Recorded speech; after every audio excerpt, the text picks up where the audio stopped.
Praise lord. దేవుని నామానికి స్తోత్రం కలుగును గాక.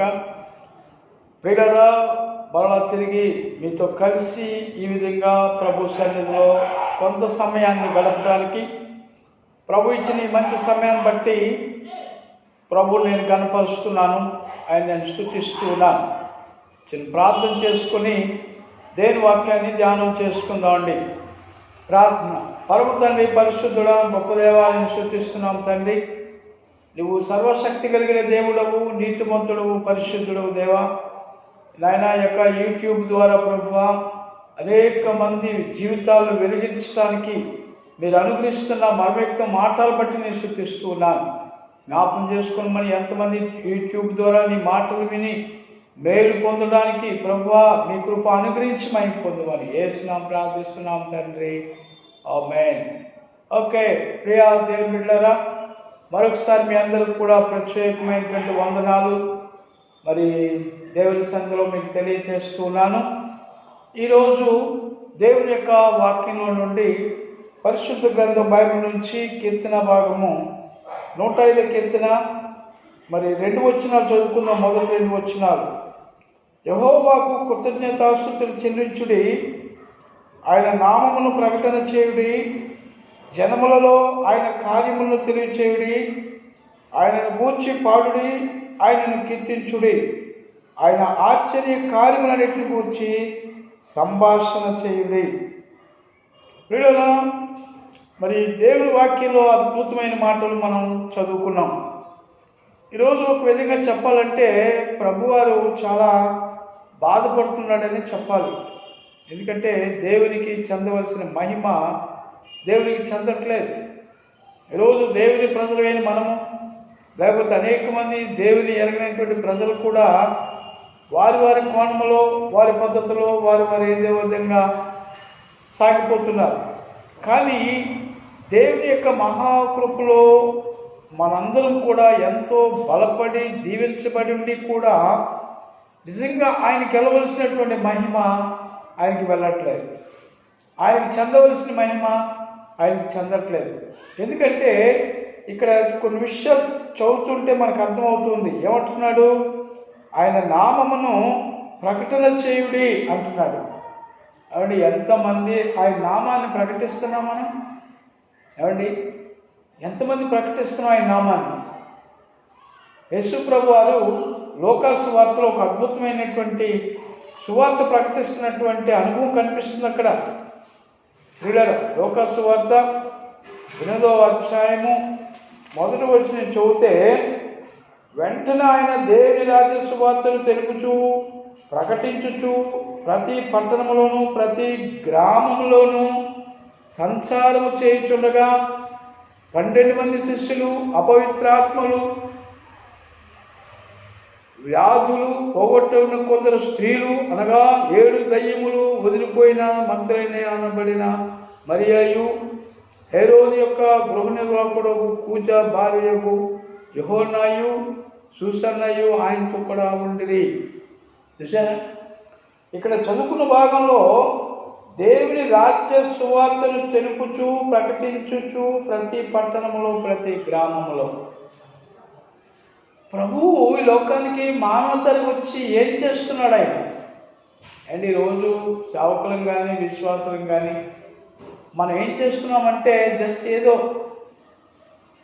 సంఘంలోనే వాక్యాలు చెప్పుకుంటున్నాం అంతవరకే తప్ప ఆయన నామాన్ని అనేక మందికి. అందుకే చూడండి, ఈ కీర్తన భాగంలో చదువుకుంటే ఇంకా మంచి విషయాలు చెప్తున్నాడు. జనములలో ఆయన కార్యములు తెలియచేయుడి, ఆయనను గూర్చి పాడుడి, ఆయనను కీర్తించుడి, ఆయన ఆశ్చర్య కార్యాలను గూర్చి సంభాషణ చేయుడి. ఒక ఇద్దరు కలిసామంటే మన సంభాషణ ఎలా ఉంటుందండి? ఏం కూర అనుకున్నారు?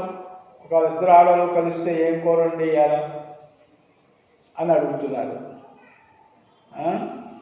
ఇట్లాగే జీవితంలో మన టైం అంతా కూడా లోక సంబంధమైనటువంటి మాటలతోటే చేస్తున్నాం. ఆశ్చర్య కార్యాల గురించి ఎంతమంది సంభాషణ చేస్తున్నాం మనం? ఎన్నో కార్యాలు చెప్పాడు. ఒకసారి మన డైరెక్ట్ దగ్గరికి వచ్చేసి ప్రభు నాకు అలా చేశాడు అలా చేశాడని చెప్తాం సింపుల్గా. ఇంకా అక్కడ కూడా మన గ్రేట్నెస్నే చెప్పుకుంటుంటాం, మన గొప్పతనాలు వివరించుకుంటాం. దేవుడు ఇంత కార్యం చేశాడు, ఇలా చనిపోయిన వ్యక్తిని నన్ను బ్రతికించాడు, నిజంగా నా జీవితంలో ఇలా బ్రతుకుంటానికి నా ప్రభువే కారణమని ఎంతమంది నొక్కి నొక్కి చెప్తున్నాం మనం దేవుని మహిమపరచడానికి. ఏమండి, అక్కడ కూడా మన స్కిల్స్, మన తాలూకా గొప్పతనాలు ఇవే చెప్పుకుంటున్నాం మనం. ఏమండి, కొంతమంది ఏం చెప్తుంటారంటే మేము హాస్పిటల్కి వెళ్ళాము, లేకపోతే వాటర్ మీదకి వెళ్ళాము, లేకపోతే అది చేసాము, ఇదే చెప్తుంటాం మనం. కానీ స్పెసిఫిక్గా క్లియర్గా దేవుడు నీకు ఏం చేశాడు అనేది మనం ఎంతమంది చెప్పగలుగుతున్నాము? ఏమండి, ఆయన ఆశ్చర్య కార్యముల గురించి సంభాషణ చేయుడి అంటున్నాడు దేవుడు. అందుకే చాలా బాధపడుతున్నాడు అనిపిస్తుంది నాకైతేనే. ప్రభు గురించి కూర్చొని ఆలోచిస్తుంటే ఏమండి, అనేక మంది ప్రజలు కోట్ల రూపాయలు ఖర్చు పెట్టేస్తున్నారు వేరే వేరే పద్ధతుల్లో. కానీ దేవుని యొక్క నామమును బట్టి, ఆయన చేసిన కార్యం బట్టి ఇంత మన జీవితంలో అనిపిస్తున్న మన జీవితంలో ఆయన ఎలా కనపరచగలుగుతున్నాము? మన దేవుడు చాలా అద్భుతమైన దేవుడు అండి. నిజంగా చాలా మంచి దేవుడు ఆయన. ఒక ఇన్సిడెంట్ గుర్తొస్తుంది నాకు. ఇజ్రాయేల్ కాలంలో ఏమండి, యేసేపు కాలంలో లేదా మోషే కాలంలో, మోషే కాలంలో ఒక అద్భుతమైన కార్యం దేవుడు చేస్తున్నాడు. ఏంటి ఆ కార్యం అంటే, నిర్గమకాండం 12వ అధ్యాయంలో ప్రియులలో ఒక అద్భుతమైన మాట మనం కనిపిస్తుంది. చూడండి ఒకసారి. దేవుడు వెళ్ళారా, ఆ నిర్గమకాండంలో ఒక అద్భుతమైనటువంటి సంగతిని గురించి. కాబట్టి మోషే ఇశ్రాయేలు పెద్దలందరినీ పిలిపించి వారితో ఇట్లను, మీరు మీ కుటుంబముల చొప్పున మందలోని పిల్లను తీసుకొని పస్కా పశువును వధించుడి. మరియు హిస్సోపు కుంచి తీసుకొని పళ్ళెంలో రక్తంలో దాన్ని ముంచి ద్వారబంధం పైకమ్మని 2 కమ్ములకును పళ్ళెంలోని రక్తమును తాకింపవలను. తరువాత మీరు ఎవరు ఉదయం వరకు తన ఇంటి ద్వారం నుండి బయలు వెళ్ళకూడదు. ఇప్పుడు ఇంట్లోంచి బయటకు వెళ్ళొద్దు. ఈ కరోనా పరిస్థితుల గురించి మాట్లాడుతున్నారు. ఆ రోజు కూడా మరి ఒక ఇన్సిడెంట్ జరుగుతుంది. ఆ రోజు ఇజ్రాయేల్ జీవితంలో 10 తెగుళ్ళు వచ్చాయి. ఐగుప్తులో 10 తెగుళ్ళు వచ్చినా ఇశ్రాయేలీయులకు మాత్రం ఏ తెగులు సోకలేదు. ఏమండి, ఇక్కడ సంహారక దూత ఆ రాత్రి తొలుసూలు సంతతిని సంహరిస్తున్న టైంలో కూడా ఎంత అద్భుతం జరిగిందంటే, వాళ్ళు ఏం చేయాలి, ఆ మేక పిల్లను కానీ గొర్రె పిల్లను కానీ తీసుకొని దాని రక్తాన్ని ఒలికించి పల్లెలో పోసి ఆ స్పంజ్ తీసుకొని, ఏమండి అక్కడ దేవుడు మాట్లాడుతున్న మాట ఏంటంటే, ప్రియులారా పస్కా పశువును వధించుడి, హిస్సోపు కుంచె తీసుకొని ఏం చేయాలంట, ఆ రక్తంలో ముంచి ఆ దారబంధం మీద చిలకరించాలి. ఏ దారబంధం మీద అయితే ఆ యొక్క బలి అర్పించిన రక్తం ప్రోక్షించబడిందో ఆ రాత్రి సంహారదూత ఆ ఇంటిని దాటిపోతుందని చెప్పాడు దేవుడు. దేశమంతా ఘోష ఏర్పడింది. దేశమంతా భయంకరమైనటువంటి భయభ్రాంతులతో ప్రతి తొలుసులు అనగా జంతువులనేమి, పక్షులనేమి, మనుషుల్లోనేమి తొలుసులు సంత అంతం చేయబడింది. ఘోష ఏర్పడింది. ఫరో కంపించిపోయాడు. విడరా అలాంటి టైంలో కూడా ఆయన బలి అర్పించిన వారి జీవితంలో ఏం కాలేదు. ఈరోజు మనం కూడా బలి అర్పించాలి. ఏ బలి అర్పించాలి? కోడి పిల్లలు, గొర్రె పిల్లలు, మేక పిల్లలు కాదు బలి. విరిగి నరిగిన మనస్సే నీకు ఇష్టమైన బలి అంటాడు భక్తుడు. యేసు ప్రభు లోక పాపములను మోసుకొని పోవు దేవుని గొర్రె పిల్లగా మానవ రూపంలో వచ్చి సిలువు కోయిపై వేలాడి రక్త ప్రోక్షణ సిధించాడు పంచగాయాల ద్వారా. ఈరోజు ఆ రక్త ప్రోక్షణం మన జీవితంలోకి రావాలి. ఏ క్రైస్తవుడైతే యేసు రక్తంలో కడగబడిన వాడుగా, యేసు రక్త ప్రోక్షణములో జీవిస్తున్న వ్యక్తిగా ఉంటాడో ఆ వ్యక్తికి ఈ లోక సంబంధమైనటువంటి పరిస్థితులు ఇబ్బందికరంగా ఉండవని దేవుని వాక్యం చెబుతుంది. చూసారా? ఈరోజు చాలామంది దేవుడు నమ్ముకున్నామో కానీ యేసు రక్త ప్రోక్షలో ఉంటున్నామా? యేసు రక్తంతో మనం కప్పుకుంటున్నామా? యేసు రక్తంతో కడగబడ్డామా? అసలు అంటే యేసు రక్తంతో కడగబడ్డామా? ఏదో బాప్తిజం తీసుకున్నాం. అందుకే యోహాను అంటాడు అక్కడ, నేను నేలలోనే మీకు బాప్తిజం ఇస్తున్నాను. ఈరోజు దైవజనులు ఇచ్చేది కూడా నేలలోనే బాప్తిజం ఇస్తున్నారు. అవండి, నేను నేలలోనే బాప్తిజం ఇస్తున్నాను. నా వెనుకలో ఒక శక్తిమంతుడు ఉన్నాడు, ఆయన చెప్పినప్పటికీ పాత్రను కాను, ఆయన అగ్నిలోనూ పరిశుద్ధాత్మలో మీకు బాప్తిజం ఇస్తాడని చెప్పారు. నీటి బాప్తిజం పొందిన నువ్వు నేను మళ్ళా తిరిగి ఏం చేయాలి? యేసు స్వయంగా మనకిచ్చే బాప్తిజంలో పాలు పొందాలి. ఆయన పరిశుద్ధాత్మ బాప్తిజం ఇస్తాడు. అందుకే అపోస్తలుల కార్యాలలో కూడా ప్రియులారా 1వ అధ్యాయము 4-5 వచనాల్లో కూడా చెప్పాడు, మీరు కనిపెట్టండి, మీరు పరిశుద్ధాత్మలో బాప్తిజం పొందాలి మీరు. అందుకేనండి వాళ్ళు అగ్ని తగలేదు శిష్యుల్లో. నీడలో శక్తి రావడానికి కారణం, వేలాది మంది ప్రజలు ప్రభు యొక్క సన్నిధిలో ఆయన వెంబడించడానికి కారణం, వాళ్ళు మండించబడ్డారు. వాళ్ళు కారణం ఏంటంటే పరిశుద్ధాత్మ అనుభవ బాప్తిజం పొందారు. నీటిలో బాప్తిజం పొందేసి ఇక పరలోకి వెళ్ళిపోదామని అనుకుంటున్నాం మనం. నీతిని నెరవేర్చడానికి మాత్రమే నీటి బాప్తిజం. యేసు అన్నాడు, ప్రభువా, యోహాను అన్నాడు, ప్రభువా ఏంటిది, వాట్ ఈస్ దిస్? నేను నీ చేత బాప్తిజం పొందవలసినటువంటి నువ్వు నా చేత బాప్తిజం, నీతి యావత్తు జరిగించుట మనకు తగినదని చెప్పాడు యేసు ప్రభువా. కనుక దేవుని బిడ్డలారా, ఒకసారి మనం ఆలోచన చేయాలి. ఏమండి, ఈరోజు మనం దేవుని వాక్యంలో మరొక మాట మీకు గుర్తు చేయాలని ఆశపడుతున్నాను. చూడండి, మత్తయి సువార్తలో 16వ అధ్యాయం 25వ వచనం చదువుతుంది. చూడండి, 25వ వచనం, తన ప్రాణమును రక్షించుకొనుగోరువాడు దాన్ని పోగొట్టుకొనును, నా నిమిత్తం తన ప్రాణం పోగొట్టుకునేవాడు దాన్ని దక్కించుకొనును. సరే ప్రియులారా, ఈ మాట మన జీవితాలు ఎంతమందికి అర్థమవుతుంది?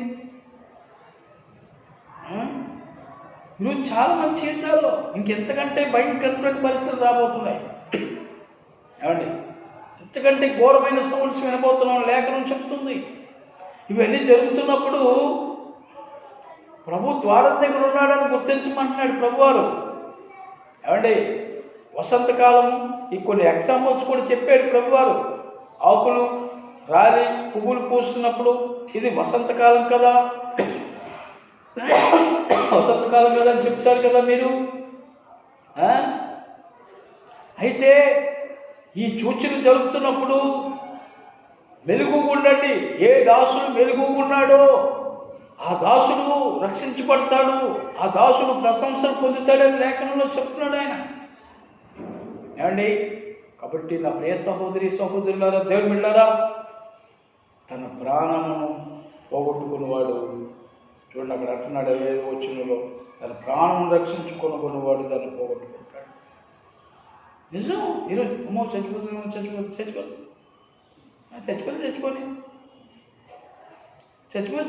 దేవుడి చేతి మీద చచ్చిపోతున్నామని తిరుగుతున్న వాళ్ళు ఎప్పటికీ చచ్చిపోలేదు.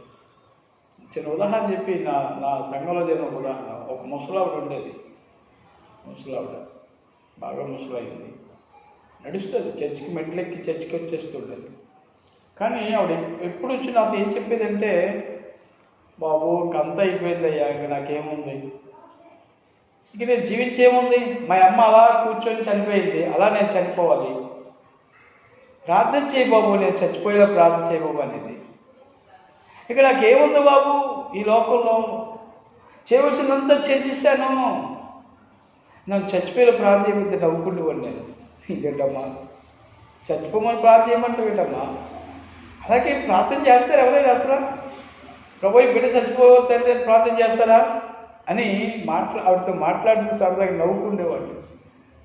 ప్రియులారా, ఎందుకంటే ఆవిడ చచ్చిపోమని ప్రార్థన చేసేది, చచ్చిపోవాలని ఆశపడేది, ఆవిడ కూడా చచ్చిపోమని ప్రార్థన చేసుకునేది. కానీ అలా 2-3 సంవత్సరాలు బతికేసింది ఆవిడ అనుకున్నట్టే మంచం మీద ఎవరిని ఇబ్బంది పడకుండా చనిపోయింది అనుకోండి. కానీ నన్ను చచ్చిపోయేలా ప్రార్థన చేయను బాబు, నాకు ఇంకేముంది బాబు, ముసలిదాన్ని అయిపోయాను, ఇంకా నాకు అన్నీ అయిపోయాయి బాబు అని చెప్తుండేది. కానీ 3 సంవత్సరాలు 4 సంవత్సరాలు బతికేసింది ఆవిడ. ఏమంటే ఈరోజు మనం చచ్చిపోతాం బయటకు వెళ్ళి భయం వేస్తుంది, లోపల ఉంటే భయం వేస్తుంది. చాలామంది చనిపోతున్నారు. వెళ్ళారా? తన ప్రాణాన్ని పోగొట్టుకునేవాడు దాన్ని దక్కించుకుంటాడు. ఎవరి కోసం ప్రాణం పోగొట్టుకోవడానికి ఇష్టపడాలి? దేనికోసం ప్రాణం పోగొట్టుకోవాలి? ఏమండి, అంతేగాని నేను చచ్చిపోతానని చెప్పేసి ఊరేసేసుకుంటే రక్షించబడ్డం కాదు. ఏమండి, తన ప్రాణం దేవుని కోసం. ఏమండి, పౌలు ఉండేవాడు. పౌలు చావైతే లాభము, చావైతే లాభం అన్నాడు. ఏమండి, చావైతే లాభము, బ్రతుకుడు క్రీస్తు అన్నాడు. చనిపోయాడా పౌలు? చాలా కాలం జీవించాడు పౌలు. యోన ఏం చేశాడండి? ఆ నినే పట్టణస్తుని దేవుడు కాపాడాడని చెప్పేసి ఆ ఊరు ఆ పులివేల దగ్గరికి వెళ్ళి ఐస్కర్దెబ్బల్లో కూర్చొని, దేవా నన్ను చంపే, ఇక నన్ను చంపే, నువ్వు ఎలాంటి వాడు నాకు తెలుసు, నువ్వు జాలి కనికని దేవుడు తెలుసు, నన్ను చంపే అంటున్నాడు. ప్రభు అన్నాడు, నువ్వు నాకు కావాలి. నువ్వు చచ్చిపోతే ఎలాగదా బాబు? ఇంకా అనేక మంది మారు మనసు పొందాలి, అనేక మంది రక్షించబడాలి. దేవుని నామాన్ని ప్రకటించే వ్యక్తిగా నువ్వు ఉంటే, ఏమండి, ఆయన గురించి సంభాషణ చేసేవారుగా నువ్వు ఉంటే, ఆయన పాడి స్తుతించే వ్యక్తిగా ఉంటే, ఆయన కృతజ్ఞతాస్తుతులు చెల్లించే వ్యక్తిగా ఉంటే నువ్వు చనిపోవు. ఎందుకంటే ప్రభుకు కావాలి. ప్రభుకు కావాలి. ప్రభు నన్ను చంపేది, ఎవరో చచ్చిపోతానని అనుకున్న దేవుడు అన్నాడు, నాకు కావాలి. నువ్వు చచ్చిపోతే కూడా కార్యాలు ఉన్నాయి భూమి మీద. నేను డైరెక్ట్గా ఏ పని చేయను, ఎవరో ఒకరితో చేస్తారు, అందులో నువ్వు ఒకడు యోనా. కాబట్టి నువ్వు చనిపోవడానికి వీలు లేదని దేవుడు అతనికి ఇంకా బుద్ధి చెప్పడానికి కొన్ని ఎగ్జాంపుల్స్ దేవుడు చూపించడం జరిగింది. ఈరోజు నా ప్రియ సహోదరులారా, చచ్చిపోతాం. ఎందుకంటే ఈ లోపల ఎంతకాలం బతికేస్తాం మనం? అండి, ఎంతకాలం బతికేస్తాం? మానవ యొక్క ఆయుష్కాలం 70 సంవత్సరాలు, ఇంకొంచెం బలం ఉంటే 80 సంవత్సరాలు, అంతేనా? ఇంకా ఏమైనా తరాలు బ్రతికేస్తామా? అండి, భూమి పట్టుకొని వేలబడతామా? నో. కాబట్టి బ్రతికినంత కాలం ప్రభు కోసం బ్రతికితే, ఆయన నామాన్ని ప్రకటించేవారుగా బ్రతికితే, ఏదో విశ్వాసంగా వాక్యం చెప్పడం కాదు, అనేక మంది అన్యుజులను ఆయన తిప్పేవారు ఉంటే జ్యోతుల వలె నక్షత్రాలు వచ్చారని కూడా దేవుడు చెప్తున్నాడు. అట్లాంటి వారిగా ఉండాలి మనం ఎందుకు పుట్టించేటంటే ఈ లోపల అది పోగొట్టుకోవడానికి కాదు, సంపాదించుకోవడానికి కాదు, ఆయన పని చేయడానికి, ఆయన మహింపరచడానికి, ఆయన కోసం సిద్ధపడటానికి తయారవ్వాలి. ఆయన కోసం మనం పెళ్లి కుమార్తెగా, అందుకోసం ఆయన నేను భూమి మీద పుట్టించాడు. కాబట్టి ఆయన ఎందుకు పుట్టించాడో, ఆయన ఎందుకు నేను భూమి మీద పంపించాడో అది నువ్వు నేను గుర్తెరగలిగితే ఎప్పటికీ మనం దేనికి భయపడడం పడలేదు. దేవుడి మాటలు దీవించిన కాక అందరికీ వందనాలు. మరి యూట్యూబ్ ద్వారా ఇంటిని వాక్యాన్ని బట్టి మిమ్మల్ని నేను ఆశీర్వదిస్తున్నాను. మరి తండ్రి మిమ్మల్ని అందరినీ కూడా మరి దేవుని యొక్క కృపలు వర్ధించాలని కోరుకుంటూ ఈ మాటలు ముగిస్తున్నాను. దేవునికి స్తోత్రం. హల్లెలూయా.